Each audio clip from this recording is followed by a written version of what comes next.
close your eyes. Let your hands go still.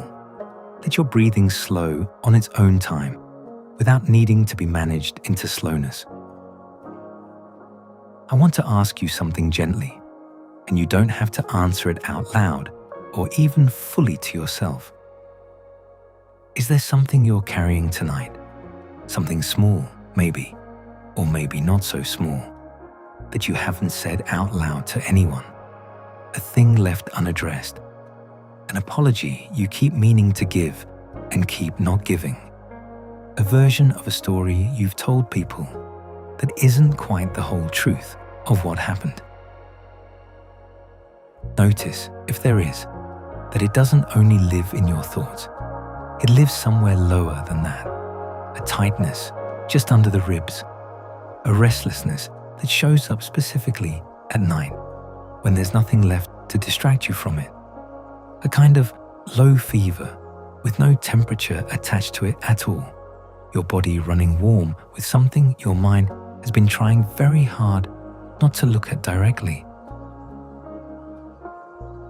There was a Russian novelist who understood that feeling, the physical weight of an unconfessed thing, better than almost anyone who has ever written about the human conscience. His name was Fyodor Dostoevsky. And tonight, we're going to sit with the book where he mapped that fever most precisely.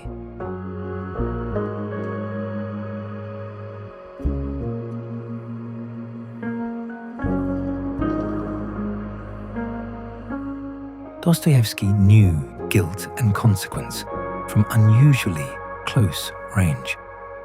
As a young man, he was arrested for his involvement with a group of intellectuals discussing radical ideas, sentenced to death, and then, at the very last possible moment, saw that sentence commuted to years of hard labor in a Siberian prison camp instead.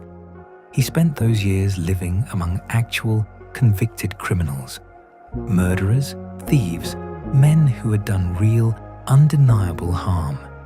And what struck him most, watching them closely for years at a time, wasn't their cruelty. It was how rarely their crime was actually the thing destroying them from the inside. Something quieter and slower usually was. Years later, he turned that observation into one of the great novels of the 19th century.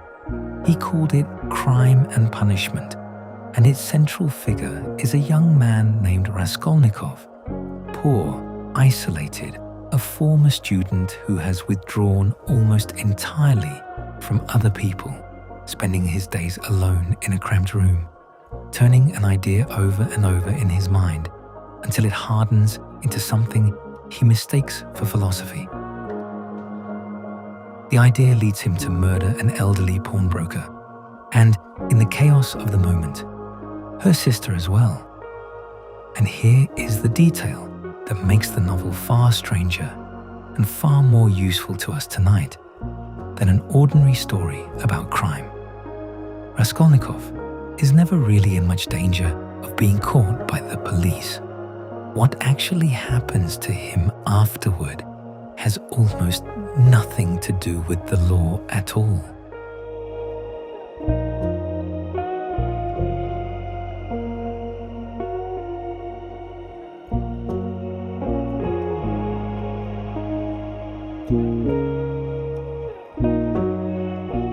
Let's slow down here, because this next part is worth understanding clearly rather than just feeling atmospherically, so I'm going to lay it out plainly. Before the murder, Raskolnikov had written an essay, and it contained a theory he genuinely believed. He argued that history is shaped by two different kinds of people.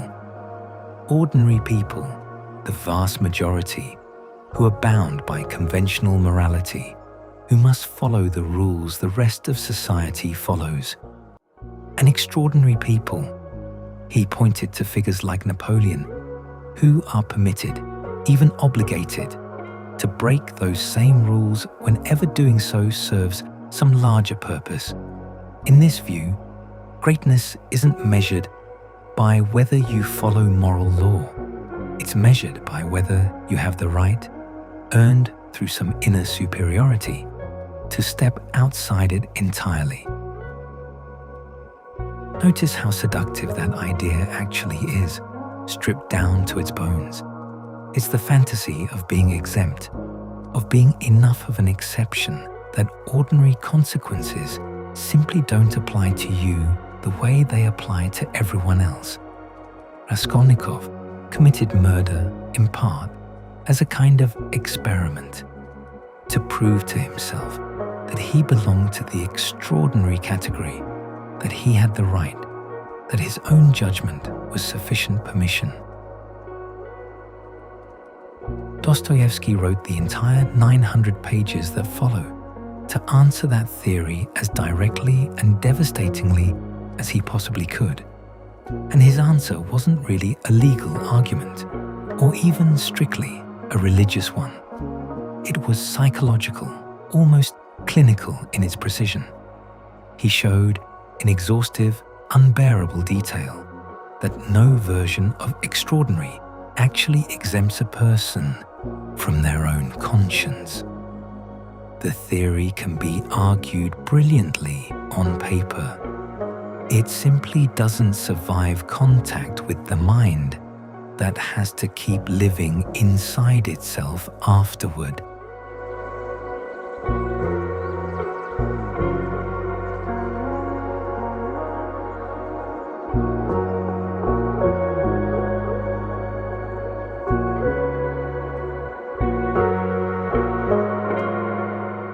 Now, let's return to that same plain, explanatory register for a moment, because this next idea is the real center of the novel, and I want to give it to you clearly rather than only atmospherically.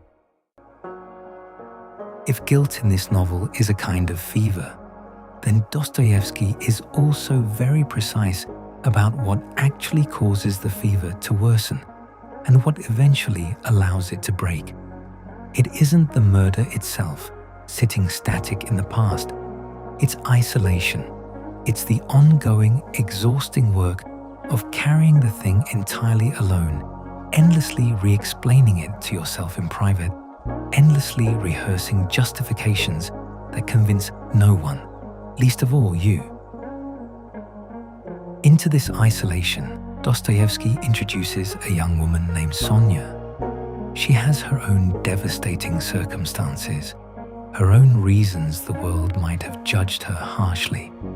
And when Raskolnikov eventually tells her what he's done, the actual unbearable truth of it, with no more editing, no more theory to hide behind, she doesn't do what he expects. She doesn't recoil in horror. She also doesn't excuse it or explain it away or tell him it wasn't really his fault. She simply stays. She witnesses the whole of it without turning her face away and without pretending it was smaller than it was. This is Dostoevsky's actual thesis, stated as plainly as I can put it. The suffering was never really coming from the act alone. It was coming from the isolation the act demanded to stay hidden. And the fever only genuinely begins to break, not when Raskolnikov is punished by the state, but earlier than that, in the room with Sonia, in the exact moment he is finally fully known by another person and is not, in that moment, abandoned for it. Confession, in his vision, isn't primarily about punishment at all. It's about ending the isolation that the guilt was feeding on the entire time.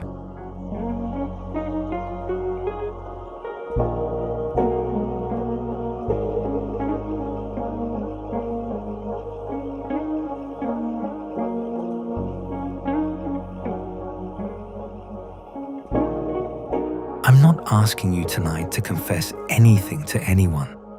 That's not what this is. But I do want to ask you, gently, to notice the smaller version of what we've been talking about. If it's present, in your own life right now. The friend you haven't told the whole truth to, the apology sitting, unsent, somewhere in your drafts, the version of yourself you present carefully to the people closest to you, quietly leaving out the parts you're afraid would change how they see you. None of this has to be a crime for the same mechanism to apply. Isolation feeds the fever, whatever size the fever happens to be. And the relief Dostoevsky describes was never really about the size of the confession. It was about the size of the isolation finally ending. You don't have to do anything about this tonight. There's nothing to fix in the dark at this hour, half asleep already. Just notice it, if it's there. Let it be seen, if only by you, for now.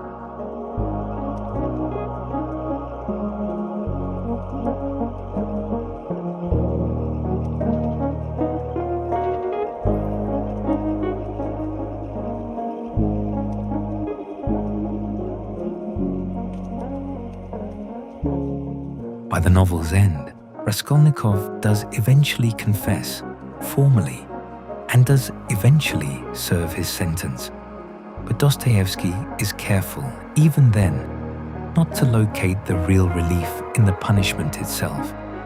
The relief had already begun earlier, in being known, in no longer needing to maintain the exhausting architecture of the extraordinary man theory, in finally letting one other person see the whole shape of what he'd been carrying, without that person walking away. That's the part I want you to take into sleep tonight. Not the crime, not the punishment.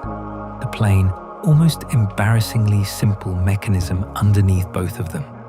That isolation is what keeps a weight heavy, and being truly seen, even by one person, even just by yourself, honestly, without the polished version, is most of what actually makes a weight bearable again.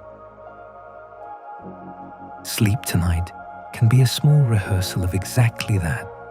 Not performance, not the curated version of your day you'd tell someone at dinner. Just you, exactly as you actually are right now, witnessed by no one but yourself and not turned away from.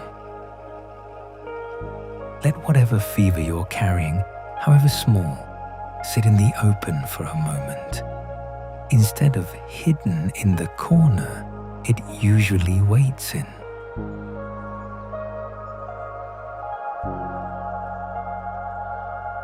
It doesn't need solving tonight. It only needs to be seen. Whenever you're ready, let even this go. Sleep now. Good night.